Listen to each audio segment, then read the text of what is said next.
Our final talk of the day will be on a Python project combining emoji and bioinformatics, which was another submission. And before we dive into that last talk, we have we might run out of time. We've got a talk by John Hawkins, who is a chief data science at Playground XYZ, who's going to talk about his Josh submission, Projit, which is an open source Python tool for decoupled data science. So I guess we'll flick over to his slides and he can go through. Awesome. So that's a 10-minute flash talk. Perfect. Everyone hear me? Yeah, actually, thank you, Adam. Thank you, Pycon, for having me here. So before I get into explaining exactly what I mean by this long title, I'll talk a little bit about the motivation. So unfortunately, science is a messy process. Regardless of how neat and clean the sort of story and the data looks like in that final paper, it's a lot of pain and heartache to get there. And really sort of software tooling, at least in my opinion, should be partly about helping reduce some of that pain and heartache. Now, data science kind of has additional problems because it sort of sits somewhere between science and engineering.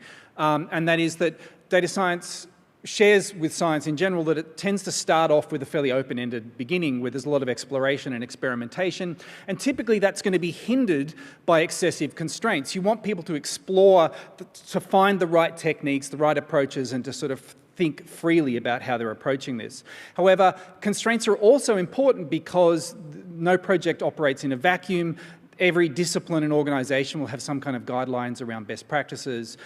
You want the results and the content of the project to be easily communicated and understood by other data scientists, and all of the kind of follow-on things by being able to share and replicate and also build on top of work. So that balancing the constraint problem is part of the issue. And ideally, there's a number of different ways that we can solve this. So there are soft skills approaches. We often take cultural practices, standards and templates. The problem with this kind of approach is, while it's flexible, it's also usually additional work to people who are working on it. And as soon as sort of constraints of time or energy start to impose on people, these are the kind of things that get sort of forgotten or put to the side. So ideally, tooling is one of those things that can help us both by putting the right constraints on projects, but also improving efficiency so that people are more likely to stick to these things. And there are many different examples of this kind of stuff in science in general. So in data science tooling, there are things like the package Sacred, for example, which allows experiment tracking, and there are others, but they tend to focus on specific steps of the process. Cloud vendors have all manner of different kind of tools, the big ones and the smaller ones, but they tend to focus on products that are more about production, the production end of the process rather than the experimentation end, and they tend to be proprietary and so less sort of open to moving data around. There's a whole literature on e-science applications where you want to build tooling specifically for a certain discipline, they're typically focused on certain disciplines because they're trying to impose the constraints of what's the best practice in that discipline. Some of them are technology specific because they're trying to help people be productive fast with a common technology stack. So with all of that in mind, my kind of feeling about what an ideal minimal solution would be is something like a templated project initiation. So this already exists in the form of a project called Cookie Cutter Data Science you might have heard of, but the idea is you want people to be able to easily set up a new project in a configurable and flexible way. You want something like a repository of standard data sets and petitions so that it's generated once, stored somewhere that anyone can access and use, and that encourages experiments to be using the same test data sets so they're comparable across time. You want some kind of repository of experiments and scripts that people can access and see how certain results were generated, but you also want to track things like, say, executions and hyperparameters, potentially Git hashes, so you can understand and trace back how results got generated. Ideally, a central store of queryable results so that you can have an arbitrary set of metrics against an arbitrary open-ended set of test data sets that allows you to slice and dice data how you need to. You should try and catch dependencies where possible, and ideally, at least in my opinion, this should be non-proprietary, simple solution that can work on your laptop or the cloud. So with all that in mind, let me introduce the idea of Projit. Started as the naming from Project Integration Tool for data science. And the idea is, how do you, if you're decoupling the way you do data science, but you want to be able to integrate things, you need some way of managing the minimal amount of dependencies you want.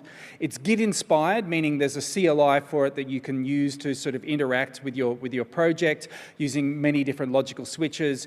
You add data sets, experiments, results, remove them, query them. You can list other things like executions and hyperparameters. It permits templated-based initiation, which I've borrowed from cookie-cutter data science. Writes to a local metadata store, but in a simple structure that you could store in a repository with code if you want to have people sort of sharing that metadata around, and you can easily query it with a CLI tool or bespoke tooling. So this diagram explains, borrowing the idea of the CRISP DM model, which you might have seen, which talks about how the data science projects typically are structured. This has been borrowed to sort of show you how it fits into the process. As your project sort of comes out of the scoping phase and you know what you're doing, there'll be data sources you want to work with and process. They'll be stored somewhere, and the idea is the metadata store here is the thing that allows you to decouple all of the steps from each other. Basically, it's in charge of the minimal amount of dependency between stages. So after you've finished data preparation, you're storing what those data sets are and how to access them.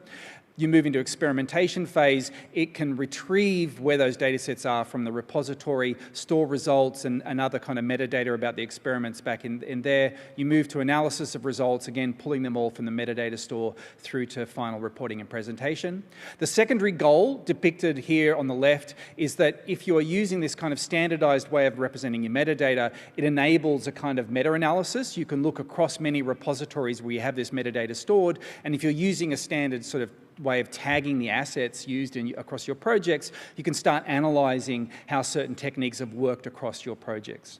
So that's the core idea and the core design principle. I'm going to tempt the gods by running a small command line demonstration here. So let me just clear that out.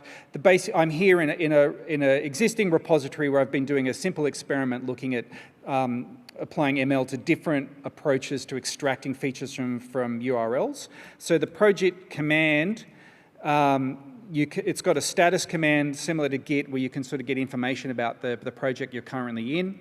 It has a list command. Oh, that light is making it hard to see my keyboard. Where you can list out the data sets. So here you can see I've borrowed a bunch of standard open source data sets which have a sort of a name and a path to that data set. I can list out the experiments, list out the set of, oops, I've spelt something wrong there. List out the set of experiments that I've happened to have run here, and as you might imagine, list out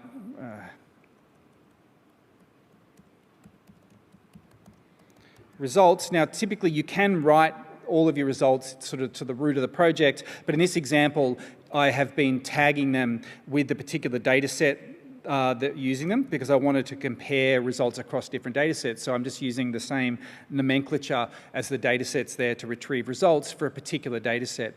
The metrics here are arbitrary. You can add as many as you want just by a simple name, and it'll print out nulls if there's nothing in there. It's also worth noting it's storing things like mean runtime, that kind of thing, against each of the projects. If I go into to see how you can use this as a Python package in the recipes, just look at that first one. Basically, importing the project using the short name pit when you get in there. What am I doing there? The key thing is happening here. It's searching on Projit load. It's searching the current directory to try and find that configuration data to return a reference to the project. You can then register and start a new experiment and get an execution ID. Then further down in the code, once the model has been trained in this instance, you can then calculate whatever metrics you want to look at and store them against the project, and then at the end of the process, you're going to finish the execution in the experiment. So that's basically how you go through this process of registering experiment, registering results against it, and then having all of that data stored against it. Let me quit out of that. Minimize that, come back to the shell. So the presentation, that is the end of it. I am always keen for feedback or contributions, so please take a look and don't be shy. There's no time for questions, so you can grab me after if you want to talk, and this is how you can connect with me. Thanks for your time. Thanks, John. Am I on? Yep. Thanks, John, for an excellent flash talk. Hopefully we'll get more consistent and well-organised projects from data science in the future. It'd be much sorely needed. Thanks heaps. Everyone, thank John for his talk.